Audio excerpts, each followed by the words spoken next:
to give you guys a little context about our mission, about, I don't know, 6 years ago or so, Blue Ridge got behind a trust home in Nepal, and a lady there that's behind the trust home is a lady named Dolma, and she had a vision of taking kids and bringing them up, raising them up in the gospel, and then taking that gospel back to their families and villages.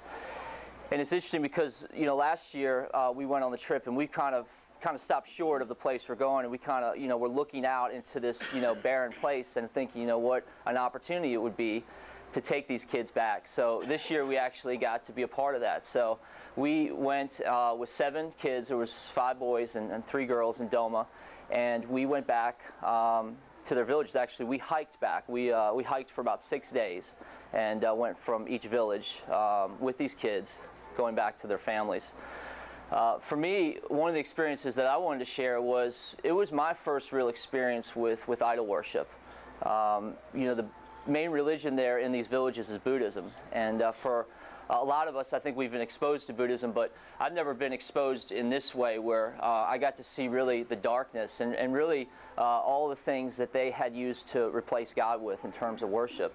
You know, truthfully, when I first saw them, I guess it didn't really have that big of an impact on me. In fact, you know, I was thinking to myself, you know, here's, you know, this beautiful mountain, they've put this, you know, stupid structure on top of it. And but, you know, as the trip went on, I began to see more and more of these idols as we went through the villages. And I began to really see how much of an obstacle it was for these people in order to receive the message of Jesus Christ. And I wanted to kind of show you guys kind of what we saw, so you can kind of get a picture of these things that they... All right, here's one of the pictures. So you would see these on top of the a lot of the mountains and in the center of the villages. And this is just a monument with stones and prayer flags. These are called prayer wheels. They use these, you know, and the idea is that they spin these, and as they spin them and they pray, that their thought is that their prayers are lifted up to heaven. These line the villages. And, you know, this is just a picture of, you know, a monastery. So, you know, like I said, early on, it didn't really have an impact on me, but as I began to look at these people and to see, you know, how they had taken these things and replace God with these things, it really started me thinking about that. And you know, towards the end of the trip, I mean, I think at one point I was just fed up of looking at them because of that, because they had taken the place of God in this place. And today I want to talk about, you know, back here, and does it really look that different for us back here? Because in Nepal, it was easy for me to spot these things out, but I think for these people, it wasn't obvious to them. You know, this was a part of their life. And I think today we need to kind of look at that and think about, what is it that we worship in our life? And have we replaced God with other things? So, you know, thinking about some of the things that come to mind, you know, that we spend a lot of time with. I mean, think about it. I mean, how much time do you guys spend, you know, on Facebook?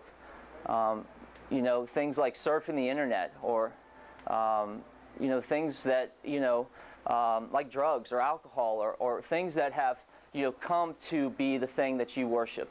You know, those are some of the things that, you know, could be considered maybe bad things, but there's also good things. I mean, think about some of the good things in your life, like, you know, your family, and like, you know, your wives or your girlfriends or fiancés. Think about your jobs. I mean, how much of your time is spent in these areas? And really what I wanted us to begin to think about is, you know, that these things are good things that I'm talking about. Like, you know, the fact that you have children, and the fact that you are a husband, or the fact that, you know, you have a job. But unfortunately, a lot of times it can become a God thing. And that in turn becomes a bad thing, because we end up replacing the best thing, which is God. And I really want us to kind of think through this and go back to, you know, kind of what God says about this. And the first thing I'd say is, you know, we were designed to be worshipers. I mean, it's really easy if you think about it. I mean, we're all worshiping something or someone, and we're all pursuing something. And, you know, God designed us to worship Him. And you know, Paul talks about this in Romans. And in Romans 11:36, it says, "For from him and through him and to him all things, to him be the glory." And then it says in chapter 12, verse 1, it says, in view of this, offer your bodies up as a living sacrifice, holy and pleasing to God. This is your spiritual act of worship. So I think, today we need to begin to think about what is worship in God's eyes. And worship to God is that, everything that we have, our families, our jobs, stuff, it's all from God. It's all because of God. But a lot of times those things have become our God. And God was very clear about, the fact that He didn't want anything to compete with Him. And, the thing I think about is how He showed that to us and how He was the one who made the step towards us. I mean, think about it. You guys, the creator of heaven and earth came down from heaven. He came to this world, to a place where most people hated Him, didn't believe in Him, didn't trust Him, thought He was a liar. And despite all that, He went to a cross and He died for each one of us. And He didn't die for us because we deserved it. In fact, He died for us because He was paying a price that had to be paid, which was our sin. Because see, sin is the key in our worship. Sin has caused us to worship the wrong things. And what does that look like for you guys in your life? I mean, what takes up your time during the week? Is it time spent with God? Or is it, for a lot of us, is it jobs? Because I hear from a lot of you guys like, man, I'd love to come out to Monday night, but I'm just too busy, with my job. I'm working 70 hours a week, and it's just killing me, but I got to make that payment. I got to make that house payment, or I've got to make that car payment. Well, what's that say about God? All He wants is a relationship. All He wants to do is to be a part of all those things. But see, somehow in the mix of that, we have begun to look at those things for our comfort, those things for our value. And as I think about that, I think about things like, really good things like family, and a lot of you guys, some of you guys have children, and some of you guys have wives and families, and you guys say, well, look, I'd love to come out and I'd love to do something, but I got a lot going on in my family. There's a lot of stuff going on. But see, the thing is, guys, is we can never be the father or the husband or the friend or any of those things without God. And we need to be willing to put God in His place where He deserves, which is to be the main thing, and not try to fit God into those areas of our lives. And a lot of that, guys, for you will be trust. Will to be willing to say, on a night when work has got you by the throat and you've got to get something finished, and you say, I'm going to put off Monday night for now. I'll just get to it next Monday night, because I got to get this job done. Because if I don't, well, I'm not going to get paid, and I'm not going to be able to take care of my family. What's that say about God? What's that say about the God of the universe, that all He wants is a relationship with you? He just wants to be the main thing in your life. Because it's when we say, God, you got that job. You got my family right now. You can take care of this. You're bigger than any of those obstacles that I put in the way of that. Because really, for me, I've realized is the biggest obstacle me moving closer to God is me.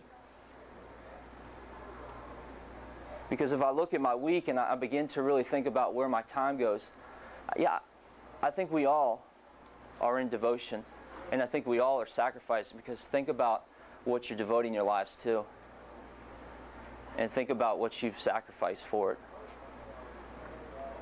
So today, let's think about this and really begin to start exploring the idea that if we're going to move closer to God, and a lot of us here are wanting to have others around us move closer to God, and we really want to begin to see God do what He really set out to do, which was to perform miracles in us and through us,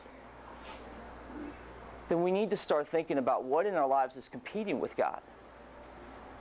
Because I don't think it's a job problem. I don't think it's a family problem. I don't think it's a problem because you're going through a divorce. I think it's a worship problem. Because worship is defined as what we devote our lives to and what we're willing to give up for that. And you know, the interesting thing for me is that a part of me is kind of like, you know, thinking, well, I'm going to have to give up something. Like I'm going to have to give up time with my fiancée Danielle. You know, or I'm not going to be able to commit to my job. Well, you know, I'm going to tell you guys, the best things in my life have come when I'm connected to God. When I'm in devotion with God and I'm spending time with Him, it's in that time that He gives me the ability to do the other things in my life. And He hasn't taken any of it away. In fact, He's given me so much more. And I just see a group of guys right now that is a part of something, like I said, that's such an opportunity each Saturday to come in here and to learn from each other's experiences and to be real and to allow God to start being a part of all areas of our lives. And I believe that God is going to do something amazing in all of us. And I am extremely excited to see what that is, because I know that a group of guys coming out to a breakfast is not natural. And it's going to be up to us on what we make the main thing in our life. And I know for this group and for what I've seen in you guys, that if we make the main thing in our life God, there's no limit to what He's going to do in all other areas of our lives. So today is just that. It's for us to kind of look at our week. Let's just really diagnose this thing and look at where we spend our time. You know, and what do we give up for that? And God didn't want to compete with anything in our lives, so let's figure out what's competing with Him. And let's give that back to God and say, God, you got it. I trust you with it. You're bigger than this job. Because the most important thing is you, and that means in order for me to be close to you, I need to be in community. I need to be reaching out to my brothers during the week. I need to be serving you, God.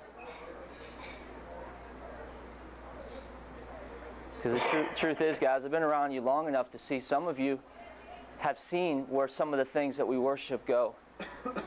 You know, we're not always, at the end of the day, anything can happen. We're not in control of anything. And the only thing that's constant is Jesus Christ. And today, let's find out if He's enough for us, because if He's enough, then no longer will these things compete in our lives for that time with God. So, questions for you guys today is, what's competing in your life with God right now? Look at your planner and your checkbook. This might tell you. And then, guys, today is just getting real at the table. Just what's the next step? You know, just talk about it. You know, you guys, like, share experiences. Share what you're going through. Let God work through us today so that He can do something in us today. So, 1, 2, 3, go. And best thing that I can say is this week, when you guys are off doing the things that you're doing, I want you to think about this one thing. The Creator of the universe picked you, each one of us, to be in a relationship with Him and to share Him with others. And in view of that, I want you guys to, when you guys get busy or you're not able to call a brother or reach out to somebody, because there's too many things in your life, I want you guys just to say, God's got this. Because that's just what we have to come to in this relationship with Him, that He's bigger than all these other things, because unfortunately, we've made things bigger than Him. And I really hope this week that you guys look at those things in your life that are competing with God, and you put Him back at the center of it.